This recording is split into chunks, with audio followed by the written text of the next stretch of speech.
Si nous devons demeurer sans interruption sous la puissance de Dieu, il nous faudra apprendre, non pas à garder un silence forcé, affecté, mais à nous cacher en Dieu, dans cette retraite paisible qui nous rend si sereins, que même quand les choses vont mal, nous sommes gardés parfaitement calmes, et des propos peu aimables ne jailliront en aucun moment de nos lèvres.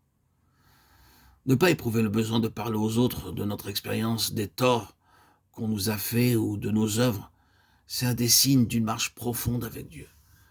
Lorsque nous pouvons être très utilisés sans jamais en parler, que nous pouvons être offensés et incompris sans nous plaindre à personne, cela montre aussi que Dieu nous a sous son autorité.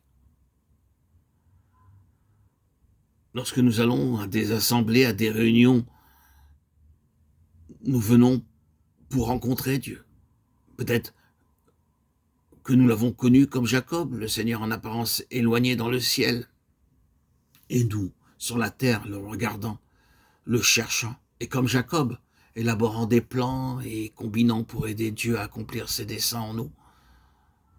Tandis que nous nous rassemblons à ses pieds, le Seigneur s'approchera et nous montrera quelques fibres de résistance à laquelle nous n'avions jamais pensé, un certain point où nous ne sommes pas brisés, et nous nous écrierons « Seigneur, brise-moi, que ma vie te soit soumise, que ta volonté se fasse en moi, que je puisse devenir tel un agneau obéissant à son maître. Seigneur, brise-moi. Seigneur, enseigne-moi l'humilité. Accorde-moi tes faveurs. Toi seul es mon sauveur. Affaiblis mes résistances. Que mon corps te soit disponible, ouvert, que je puisse lâcher prise aux désirs et aux aspirations mondaines et à toutes ces distractions qui ne sont pas de toi, mais qui viennent du Dieu des ténèbres, du Père des mensonges. Il se peut que le Seigneur s'approche de vous et vous dise « Mon enfant, je t'ai déjà brisé, maintenant tu te caches sans arrêt, tremblant et reculant, alors que je veux t'utiliser. Faible comme tu es pour réduire à néant les forteresses de Satan. Viens, viens mon enfant, tu dois maintenant sortir de ta faiblesse. Abandonne-toi à moi. » Ou bien, il se pourrait que nous soyons venus dans une assemblée en disant « Oh, j'ignore qu'il y a quelque chose entre Dieu et moi, et à votre insu, votre langage, et je tiens à me justifier, et je ne faiblirai pas. Je viens pour me renseigner, pour connaître ce qui est dit au sujet de Dieu. » Alors, Dieu s'approchera et vous révélera que vous vous accrochez inconsciemment à votre propre justice. Vous vous emparez même de la justice qui vient de lui, comme si elle venait de vous. Mais à la lumière de Dieu, votre forteresse, vos résistances failliront.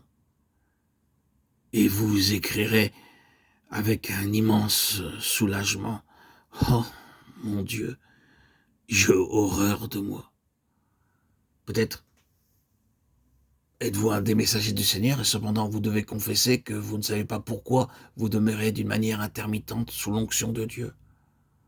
Et le Seigneur pourrait vous dire « N'y a-t-il pas des mots dans tes lèvres que je n'ai jamais mis ?»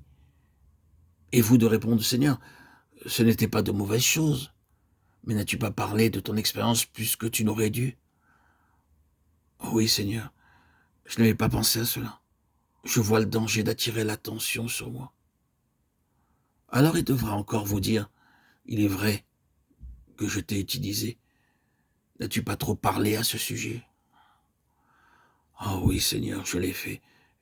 Et je vois que je dois encore apprendre cette vie secrète et bénie avec Jésus, où il n'est pas nécessaire de beaucoup parler. Quand il me donnera les mots à dire, alors je parlerai. Et pas avant. Frères et sœurs en Christ, Mes chers amis, auditeurs, auditrices, bien-aimés en Christ, apportons-lui ces choses, demandons-lui de nous donner la lumière de l'éternité sur chacun des aspects de notre vie. Il le fera, non pas pour nous écraser, mais pour qu'en nous révélant tout ce qui est contraire à lui, nous soyons nettoyés par le précieux sang. Le temps passé à vivre selon les hommes et selon nous-mêmes nous suffit, quelle qu'en ait été la mesure. Dorénavant, notre vie devra être vécue selon la volonté de Dieu.